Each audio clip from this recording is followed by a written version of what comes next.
Hi, and welcome to Dadgames Teaches Pokemon, a Pokemon basic series where I teach a beginner-friendly guide to the basic elements of Pokemon. Welcome back. I'm so happy to be able to go over this new topic with you today, and this topic is trading and breeding. Now, we're going to go over some very very basic level, top level stuff. We're not going to be diving too deep into each of these topics, so just kind of bear with us. This is just kind of the surface level stuff. Now, we're going to start with trading. First of all, what is trading? Trading is where I have a Pokemon and someone else somewhere else has a Pokemon, and we are going to swap those Pokemon, so their Pokemon will be mine and mine will be theirs.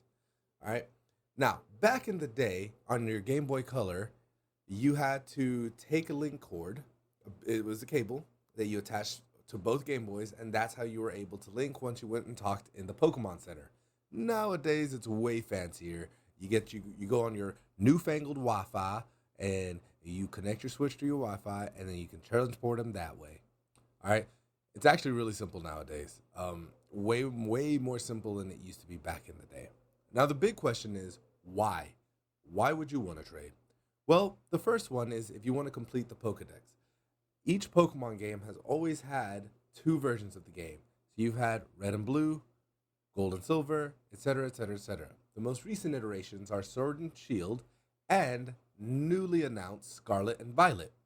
So with each of these iterations, they're Pokemon that only show up on one of the games, not the other.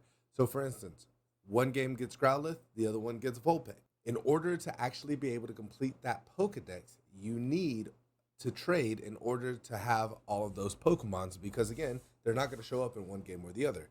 Now, different games like Pokemon Arceus kind of bypass that because they're meant to be more of a single player experience. So we're not going to count those in today's discussion.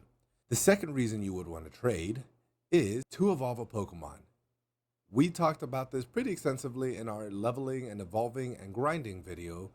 So you can always go check that out if you want more information on that. But in a nutshell, if you trade a Pokemon, and it's meant to be evolved when it trades. As soon as you trade it, it instantly evolves. If you want to make sure that you get that Pokemon back, you should trade with a trusted partner who you know is going to send that Pokemon back to you. The last reason is just to be nice. One of the coolest things is when the game first released back in November of, I believe it was 2019, don't quote me on that, but when the game first released, it was a lot of people were able to actually get through the game pretty quickly.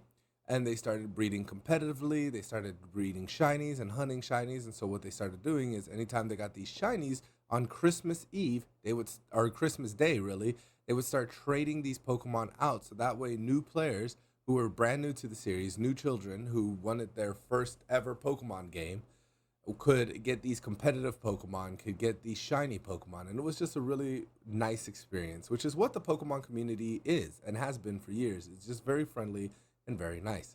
So those are really the big reasons to trade. Now let's talk about how you should trade. Well, today we're going to give an example right here. Now, right here is the Pokemon game. All right, you hit Y and it'll pull up this right here. If you hit the plus button, it'll start connecting to the internet. You want to make sure that you are connected to the internet. Once you are connected to the internet, sometimes it's internet. Anyways, once you're connected to the internet, you see the way it has link trade and surprise trade. Now, if you have a friend that's relatively nearby or one that you're in contact with currently, you can set up a link trade. You can also just hit start trading and it'll connect you with somebody in a minute. We don't have a partner today. Today we're going to do what's called a surprise trade. Surprise trade is where you're going to just throw one Pokemon out there and you're going to get a trade. You're going to hit surprise trade. And from here, you're going to pick a Pokemon. So we're going to go into one of our boxes. I'm going to send this Wobbuffet. Alright, so we're going to send this Wobbuffet. It'll say that. It'll ask you if you want to save your game. You should always save your game because you never know what's going to happen. You can lose power. You can really know potential. Better to have a copy of where you were before. Now, from this point, you can kind of just keep playing the game and keep going on. Once they find a trade partner, once they have found a trade partner for you, it'll pop up. So searching, it'll say partner found. So for now, we're just going to kind of roll around. There we go, trade complete. So instead of hitting X, you're going to hit Y. Once you hit Y, it'll pop up, and you'll be sending Wobbuffet to its new place.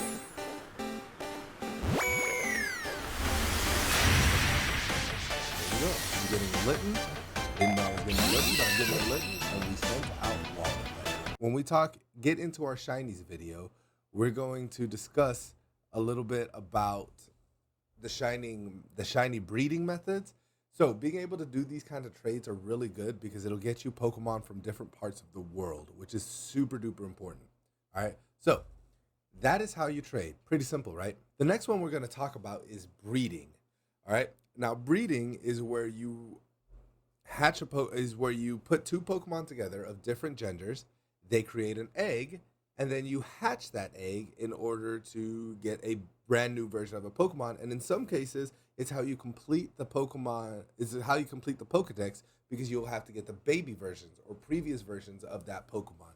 So it's a great way to complete your Pokedex as well. So as you can see right here, these are a list of the different egg groups that we have. All right, now this is a website called game8.co.